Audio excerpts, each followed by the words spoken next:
Verily I say to you, the Son can do nothing of himself. I mean, this is God speaking. This is God of the universe, creator of all things, Jesus Christ. And he says, look, you know, what you expect from me? I can't do anything.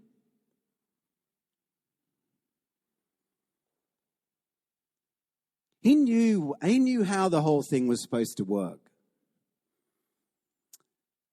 But what he sees the Father do, that's what he does likewise. He followed suit.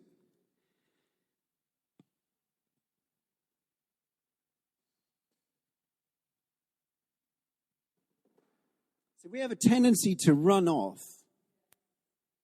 to just run into things. But what Jesus would do is Jesus would take time, and this is a skill that you can develop. He would look.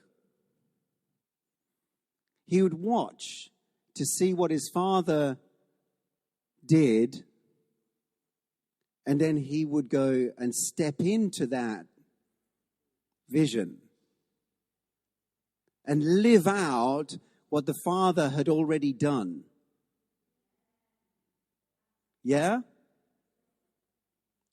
Do you think we can do the same? Do you think we can do the same? Do you think if we took time out to say, Father, what are you doing today? Do you think he'll show you? Who here has developed their faculty and ability to see in the Spirit? Just put your hands up. I'm not saying you have to have like Technicolor 3D, like Star Wars style widescreen. Just the basics, okay? Most of us are dealing with the basics, so yeah? Because it really is something that we as Christians have to develop. How do you think Jesus could have operated if he were, okay, what do I have to do today? Where do I go? It's because he developed a faculty of being able to look and see. He said, I do what I see the Father doing. And I want to talk a little bit about that today. See, there's a big difference between doing things right and doing the right thing. Many of us fall into the trap of thinking if we do things right, you know, we're going to get the kind of results that we're looking for. And, you know, if we do more things right, then we're going to even get more results. It actually doesn't work like that. What we need to be doing is doing the right things.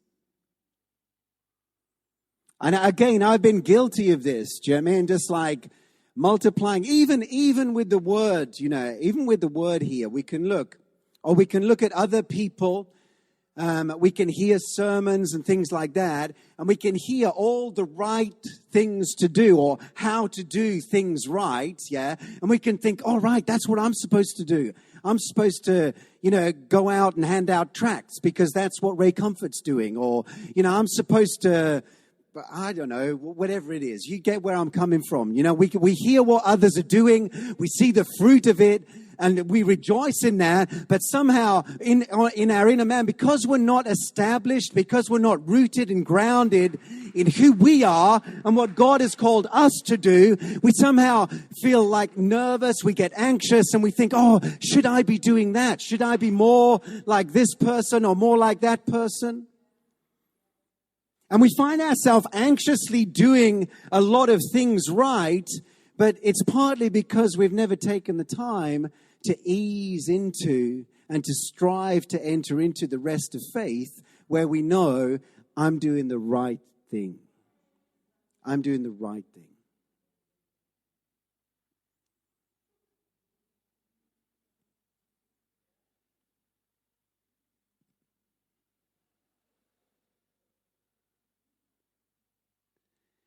You know, if we're going to strive or labor to do anything, the Bible makes it real clear it doesn't say, like, strive to be good. Strive to be more efficient. It says strive to enter rest.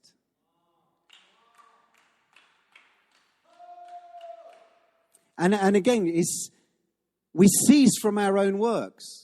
Because this whole deal never got started with works, and it certainly isn't going to be completed with them. We've been saved from dead works for good works. Absolutely. But just let me say this. It's not for you to determine what those good works are. Nor is it for someone else to stand up and dictate what those good works are. Because you are not the servant of any man. You're not the servant of any sermon or any doctrine or any creed. You're the servant of the Lord Jesus. And the Lord Jesus is not just some religious dude sitting there demanding that you toe the line. Jesus is your best friend in the whole universe. Jason and I every so often have coffee. And he's saying, how do you stay plugged into this thing with Jesus? How do you maintain? And I just think really it's because he's my friend. Jesus is my friend above and beyond everything else. Yes, he's my Lord. Believe me, I tremble at the thought of standing before him. Don't misunderstand me. I'm not talking about some kind of pansy familiarity, do you know what I mean, that some people tout. But at the same time, he is my closest friend in this entire universe. And it's only through knowing him that we can enter into this rest. Philippians, this is another verse that has often been in my heart and I've often pondered. It says, let us learn to sense what is vital and to approve and prize what is excellent and of real value. And this word approve or discern what is of excellent and of real value, that word value means to carry in different directions, to be driven to and fro, to be carried here and there, to test and prove. And if we don't have our values really aligned with his values, it is very easy to be driven to and fro. It's very easy to not properly discern. Because see, the most dangerous thing is not bad, good. The most dangerous thing for us as Christians really finding that path of fulfillment is good and good and good and good and good. Because the honest truth is only one of those goods is good for me. I can't do 7 things at once. I can't follow 7 paths at once. There's one path that's been prearranged, preordained, and completely provided for David Martin's life. Come on.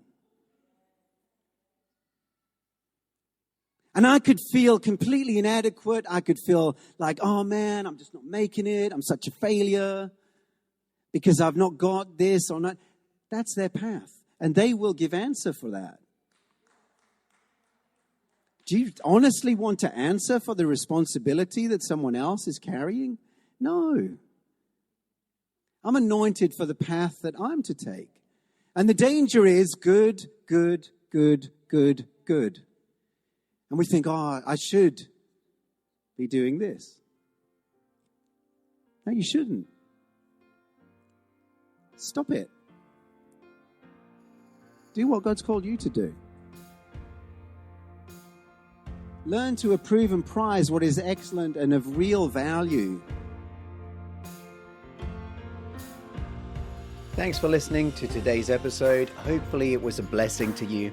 If it was, do please consider leaving a rating and a review on whatever platform you are listening on. I also would love to encourage you to check out my new book, Faithful Creative. We've got a package of resources designed specifically to encourage you in your Christian creative call. You can check that out at faithfulcreativebook.com. And if you choose to pick it up, use the promo code podcast for 50% off. So you'll get it for half price. Have a great rest of your day and God bless. Jesus first, everything else follows.